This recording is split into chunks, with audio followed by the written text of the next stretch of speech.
ஏதாச்சும் ஸ்வீட் சாப்பிடணும்னு ஆசையாக இருந்தால் இந்த மாதிரி ஒரு வாட்டி ஸ்வீட் செஞ்சு சாப்பிடுங்க. அதுவும் ரொம்ப ரொம்ப ஹெல்த்தியான ஒரு பாத்திரத்தில் நம்ம செய்ய போகிறோம். Hello friends, welcome to Janas recipes. நம்ம இன்றைக்கி சூப்பரான ஒரு ப்ராடக்ட் தாங்க வாங்கியிருக்கோம் வீட்டுக்காக. கேஸ்ட் அயனில் சமைக்கிறது ரொம்ப ரொம்ப ஹெல்த்தியாக இருக்குன்னு சொல்கிறாங்க. இப்போ ரீசெண்ட் டேஸில் நிறைய பேர் கேஸ்ட் அயனுக்கு மாறியாச்சு. கேஸ்ட் அயன் பார்த்திங்கன்னா டியூரபிலிட்டி, அதாவது லாங் லாஸ்டிங்காக பல வருஷத்துக்கு நம்மளுக்கு அப்படியே கிடைக்குங்க. இதை வந்து நீங்கள் வாங்கும்போது ப்ரீ சீசன் பண்ணி தான் யூஸ் பண்ணணும். ஏன்னு சொன்னால் நம்மளால் அந்தளவுக்கு ப்ரீ சீசன் பண்ணவே முடியாது. இந்த பிராண்ட் வந்து அகாரோ பிராண்டில் தான் நான் வாங்கியிருக்கேன். நிறைய பேர் இதை வாங்கி யூஸ் பண்ணி நிறைய நல்ல ரிவ்யூ கொடுத்ததுக்கப்புறம் தான் நான் அதை சூஸ் பண்ணி வாங்கினேங்க. இந்த கேஸ்ட் அயன்லாம் பார்த்திங்கன்னா நேச்சுரலாகவே இது வந்து நான்ஸ்டிக் ஃபினிஷில் வரும். நம்மளுக்கு இவங்கக்கிட்ட வாங்குறது வந்து கெமிக்கல் ஃப்ரீ, டாக்ஸின் ஃப்ரீ இந்த மாதிரி நிறைய இருக்குங்க. கேஸ்ட் அயனில் சமைச்சோம் அப்படின்னா நம்மளுக்கு அயன் வந்து நல்லா கிடைக்கும். உடம்புல அயன் சத்து நல்லாவே சேரும். அயன் டெஃபிஷியன்சி இருக்கிறவங்க எல்லாருமே இந்த நான்ஸ்டிக்லாம் தூக்கி போட்டுட்டு இந்த கேஸ்ட் அயன் யூஸ் பண்ணுங்கள். பார்க்கவே எவ்வளோ சூப்பராக இருக்குது பாருங்கள். அவங்க பிராண்ட் நேமும் பின்னாடி எழுதியிருக்காங்க. இது வந்து நல்ல ஒரு மேட் ஃபினிஷில் இருக்குது. நீங்கள் நல்ல சோப்பு போட்டு வாஷ் பண்ணிவிட்டு நல்லா இந்த ஹீட் பண்ணிவிட்டு அதுக்கப்புறம் நீங்கள் யூஸ் பண்ணலாம் டேரெக்டாக. நீங்கள் கஷ்டப்பட்டு ப்ரீ சீசன்லாம் பண்ண வேண்டாம். இன்றைக்கி நான் இந்த கேஸ்ட் அயனில் சூப்பரான ஒரு ஸ்வீட்டு தாங்க செஞ்சு காட்ட போகிறேன். கேஸ்ட் அயனை நல்லா சூடுபடுத்திட்டு இந்த மாதிரி ஒரு கப் அளவுக்கு சேமியாவை போட்டு நல்ல ஒரு வாட்டி ட்ரை ரோஸ்ட் பண்ணிக்கலாம்.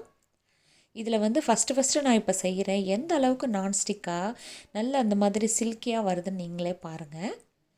இப்போது சேமியாவை பாருங்கள், நல்லா வறுத்து எடுத்தாச்சு இந்த அளவுக்கு. இப்போது சேமியாவை வறுத்ததை நம்ம இன்னொரு பாத்திரத்தில் மாற்றிக்கலாங்க. இப்போது இதே கேஸ்ட் அயன் பாத்திரத்தில் நான் வந்து ஒரு அரை கப் அளவுக்கு ரவை வந்து சேர்த்துக்கிறேன். வெள்ளை ரவை, பாம்பே ரவை எது வேணாலும் நீங்கள் சேர்த்துக்கலாம். சேர்த்துட்டு இதையும் ஒரு மிதமான ஹீட்டில் வச்சு நீங்கள் வந்து வறுத்துக்கலாம். கேஸ்ட் அயன் பார்த்திங்கன்னா நல்ல வெயிட்டாக இருக்குங்க நம்மளுக்கு. இப்போது இதை சூடுபடுத்தி நான் வறுத்து இன்னொரு பாத்திரத்தில் மாற்றிட்டேன்.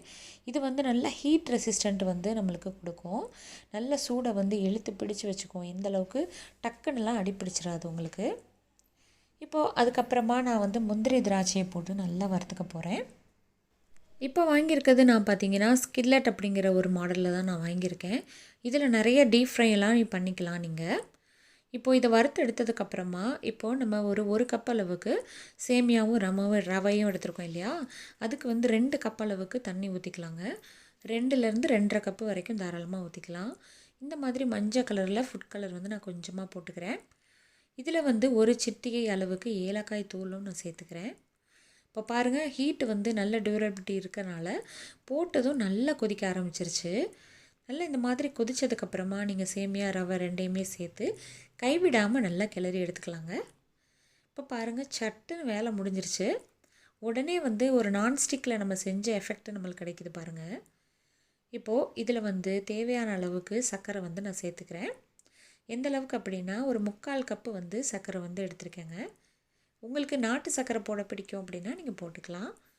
இப்போ பாருங்கள், சர்க்கரை போட்டதுக்கப்புறம் நல்லா மெல்ட் ஆக ஆரம்பிச்சிருச்சு.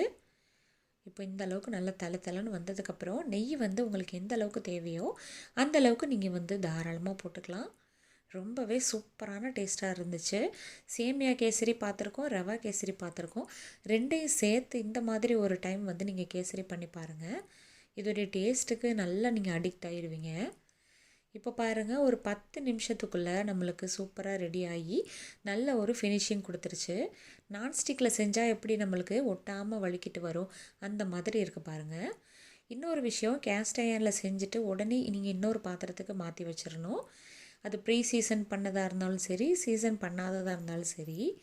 இப்போ பாருங்கள், மாற்றி வச்சிட்டிங்கன்னா தான் உங்களுக்கு அந்த கெமிக்கல் ரியாக்ஷன் வந்து நடக்காமல் இருக்கும். இது வந்து நல்ல ஒரு லாங் லாஸ்டிங்கான சூடாகவும் இருக்கும் நம்மளுக்கு ஃபுட்டை வந்து. இப்போ நம்மளுக்கு சூப்பரான ரவா கேசரி, சேமியா ரவா கேசரி ரெடி ஆகிடுச்சு. இந்த ஸ்கில்லட் கூடவே இந்த மாதிரி சைடை வந்து பிடிக்கிறதுக்கு ஒரு இது கொடுத்துருக்காங்க நம்மளுக்கு. ஏன்னு சொன்னால் ரொம்ப ஹீட்டாக இருக்கும் இல்லையா, அதை வந்து தாங்குகிற அளவுக்கு நல்ல ஒரு ஹோல்டிங் மெத்தடில் சூப்பராக பண்ணியிருக்காங்க. அதை வந்து பிடிச்சி நீங்கள் சர்வ் பண்ணிக்கலாம். செஞ்சு முடிச்சுட்டு நீங்கள் வந்து வாஷ் பண்ணிவிட்டு கொஞ்சமாக ஆயில் தடவி வச்சிட்டிங்கன்னா நீங்கள் லைஃப் டைம் வரைக்கும் நீங்கள் இந்த கேஸ்ட் அயனை யூஸ் பண்ணிக்கிட்டே இருக்கலாம். நான்ஸ்டிக் மாதிரியே தான் இருக்கும். நீங்கள் வாஷ் பண்ணதுக்கப்புறம் ஆயில் தடவி வச்சுருங்க. இந்த ப்ராடக்ட் உங்களுக்கு பிடிச்சிருந்துச்சின்னா லிங்க் கொடுக்குறேன், செக் பண்ணி பார்த்துட்டு வாங்கிக்கோங்க. தேங்க்யூ.